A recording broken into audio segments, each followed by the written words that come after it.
of stairs to our new flat and banged the door behind me. I slid down the back of it and gulped mouthfuls of air. But what had I been so scared of? The boy hadn't seemed cross, and he'd invited me in. I'd acted like a complete chicken running off like that. He must have thought I was mad. I only hoped he wasn't in my year at school. I could do without having to deal with any additional awkwardness. It had been Laura's idea to move here. She'd been promoted at Rodrigo's, and she'd always said that the first thing we'd do when she'd earned a bit of extra money was to move to a bigger place where I could have my own bedroom and everything. It sounded amazing, but the only two-bed place we could afford was miles away, not just from school and my friends, but also any form of proper civilization. Laura's commute into work now took over an hour, but she said it was worth it. She'd admitted to me that sales at Rodrigo's had been down and that he'd given her the promotion in the hope that she might turn the shop around. I couldn't help but think that it was risky. What if she couldn't save it from shutting down? I think I can boost the sales, she said to me. It's about getting the right clothes in and offering a few promotional discounts. Plus, you and I need a new start, hey? She asked, looking genuinely excited. And that was that.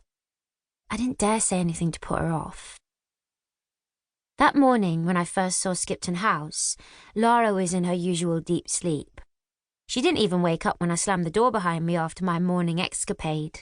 In fact, she only emerged from her bedroom when I was putting on my shoes, and I was surprised to see her up that early. Tuesdays were her only proper lie-in days as the deputy manager opened the shop.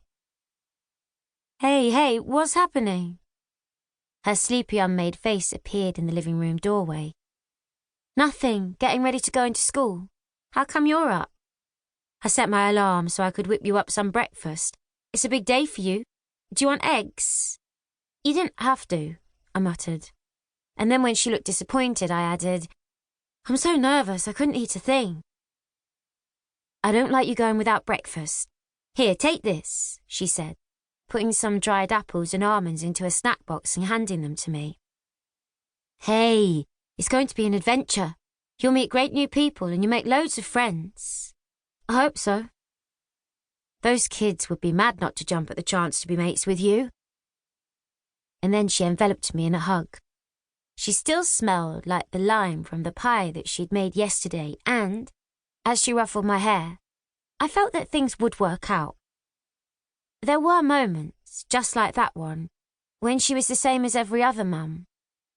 Only I knew that she was anything but. Chapter 2. You have a cool surname. Where did that come from? The girl sitting next to me in geography asked. Oh, thanks, it's Italian, I told her, feeling the heat rise in my face. I prayed she wouldn't ask anything else about it, but the question I was dreading soon came. Does it mean anything? The word sounds kind of familiar. Well, yeah, bellissima means beautiful. Ever since Laura had told me this years ago, it had made me cringe inside. Anyone would think I should be pleased, right? Wrong. I was really self-conscious about it because I'd always been gangly looking, with long arms and legs, and elbows sticking out at awkward angles.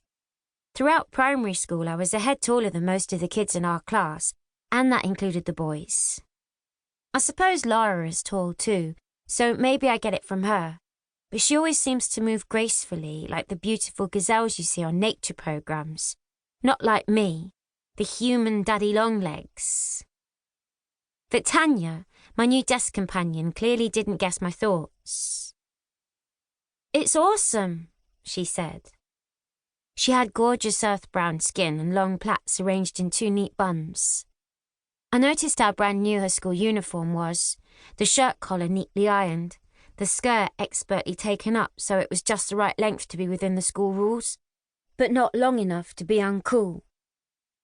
Laura had taken great care washing and ironing my second-hand uniform, but even without looking at my reflection in the window, I could tell how scruffy I was in comparison. Thanks, I muttered. I'd begged Laura not to send me here. I wanted to go to Mayhurst, like most of the other kids from my primary school, but she